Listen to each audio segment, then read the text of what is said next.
This video is aimed at any teacher who would like to get to know Schoology a little bit better. By this I mean perhaps you know what Schoology is and where it is, but you'd like to get a bit more comfortable with the interface and some of the things that you can do on Schoology. In this tutorial I will be showing you how to set a profile picture so that you can give a face to the name in the course for students to see you, where the home button is in case you get lost while you're navigating around Schoology, how you can create a course. We will not be looking at how to build the course yet, but just simply creating it, and how you can change some of the settings. Most importantly, how you can change your password and your email address, and how you can change the notifications. When students post on the course, you'll get a notification about it, but what you can do is change what notifications you receive to your email account. So I'm going to start off by going to Google Chrome. I'm going to go to Schoology. There it is, came up pretty quickly. I'm going to go to my login, put in my email address, which is 101 George Osborne. So I've logged in. I'm here at my homepage. I'm just getting started on Schoology, so there's nothing here on my homepage. There's no news feed or anything like that. Once I've got some courses going and I've got some students posting homeworks and I'm posting updates to them, this page will begin to fill up with the rolling news feed. So I'm going to start off by setting a profile picture. I can of course just do that right here by clicking on edit your profile and upload a photo. If you don't have these options, then what I can do is go up here to my name where it says George Osborne. It immediately comes up saying view user profile. So if I click on that, this is my profile. This is something that my students can see. As you can see, there's nothing here at all. So if students clicked on my name to find out more about me, they'd know nothing. So I'm going to wave the mouse over the picture here, go to edit picture, click on that, attach file. I'm going to click on this. It immediately brings me to the desktop, although I can choose to upload something from my USB or the T drive or something like that. But here, this is my picture that I want, so I'm going to double click on my picture and you can see my profile picture has appeared. I'm going to click on X to get rid of this menu. Now next, the home button.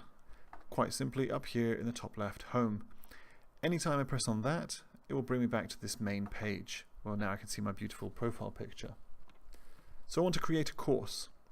At the top on this menu, I've got courses. If I click on that, I have no active courses whatsoever.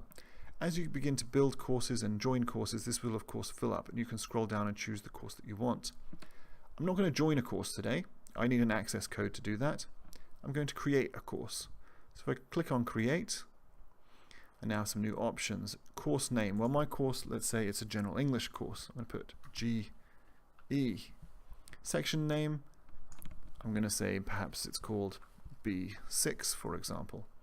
Subject area, language arts. Level, none. All of these are not optional. I must put something in here. It's not really important what I put in here, although the course name and section name is something that the students will see. So I press create like that.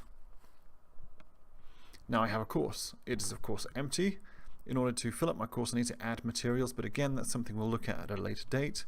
If I want to give my course a picture, I can do that here, but again we will do that in another tutorial. So to go back to my home page, I click on home at the top left.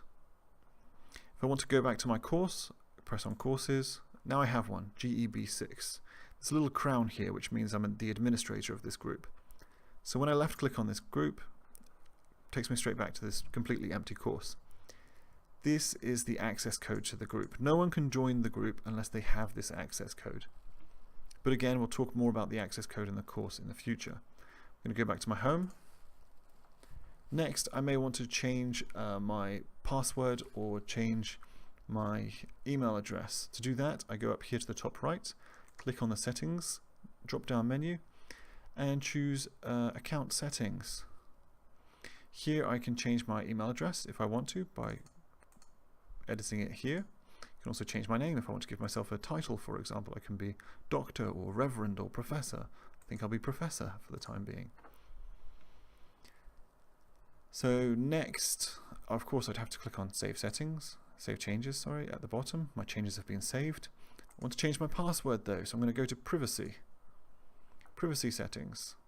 Sorry, not Privacy Settings, it is my account settings where I was before, where I can change my password.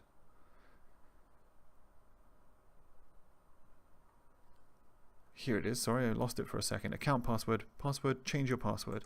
Left click on that, my current password, new password, and then confirm the new password. I'm not going to go through those steps now, but if I wanted to change it, I would go through them and click on Submit.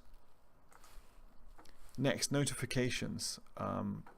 Again, I can click on the drop-down menu, Notifications. This is about what I get emails about. So course update posted, right now I'll get an email about that. Comments on my post, I'll get an email about that. Maybe I don't want to. I'm going to click on that off. I don't want to get any notifications about that. Assignment submissions. A student submits an assignment, I set them. I'm going to get a notification about that. I don't want to get a notification about that. I can turn it off. It depends on you. Maybe you want to get notifications on everything. Maybe you don't want to get notifications on anything.